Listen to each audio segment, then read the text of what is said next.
I'm making a video today to show how simple it is to get amazing draft beer if you want a little mobile bar to a party. So obviously this is a 4-tap setup, so it's kind of what you would expect. They're just normal beer taps, and out the back you've got your beer line. You've got a reducer in the beer line. That's important, because if you don't have a reducer and you just have line like this, you'll get a when you pour out the pint, you'll just get a pint full of foam. So by doing this, you can have quite short lines, so that's kind of important. Okay, so you've got your black post. These are John Guest fittings into a black post, and you need to make sure that you put it in the right post on here. So I'm going to put it into the liquid post. I know that that's the liquid post. You can see there's just a little bit of residual gas in here. I know this is liquid gas post because the gas one has the in there and it says gas there, and it's also got a little line on the bottom there, so you can quickly kind of check. So obviously make sure you stick it on the right one. Then you've got the gas end. So I've got my SodaStream bottle hooked up, so this is a regulator here. It's got a little adapter, that's a SodaStream adapter. Went for SodaStream because obviously it's really compact and it's super easy. And then it goes into this gas manifold here, and all this does is it just splits all the gas lines up. These are really handy because they're also like a little kind of like demand post as well, so you can turn them on and off, and that is handy. So when you make sure that you plug this in, if this is full of pressure and it's really full, you could have gas pumping out through the gas line, and potentially if you didn't have this, it could go into your regulator and it could mess up your regulator.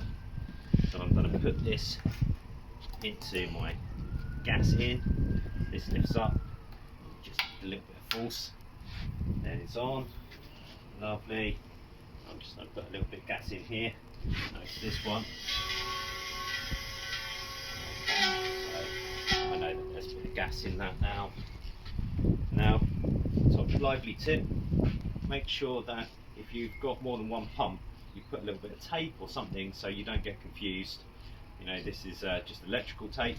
I know this one is coming out here. You can see on the back there. So I know that these, so I don't get in the muddle, so you can see. That's just really top tip there. You could do the same for gas lines, but it's super easy. This is just water in here because I've just been cleaning them out.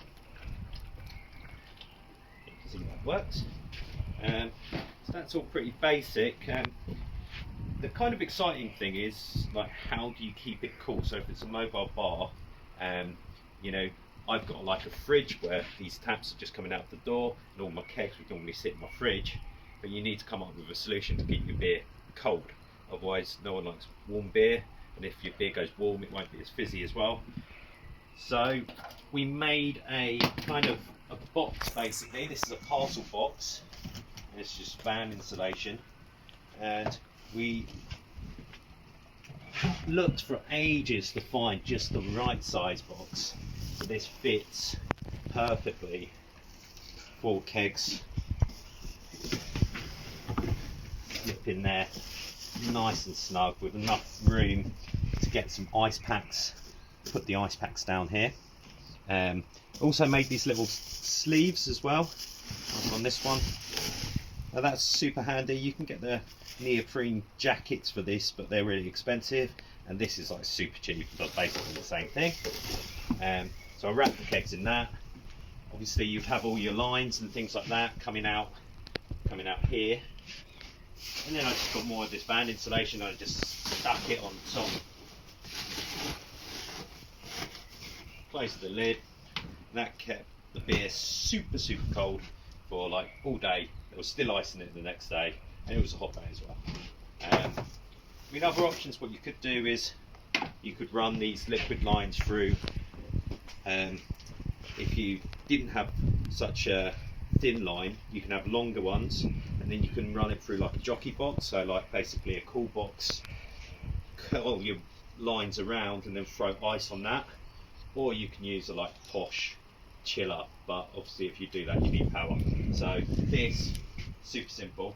Great thing about this as well is it doubles up when I'm not putting my kegs into a party.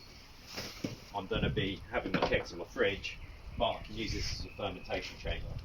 So I've got my all-rounder fermenters, and they fit perfectly on here as well with a little bit of headroom. So I can just have like an in-bird temperature controller, and you know, heat belt in there, and then perfect temperature control. So yeah, I'm super proud of that. I think you've done well. Be interested if anyone thinks they know better ways of doing it. There's different reducers. I'd be interested to know, like, there's a whole art form around lines and around like reducers and line length and stuff like that. I just basically guessed it and was fine.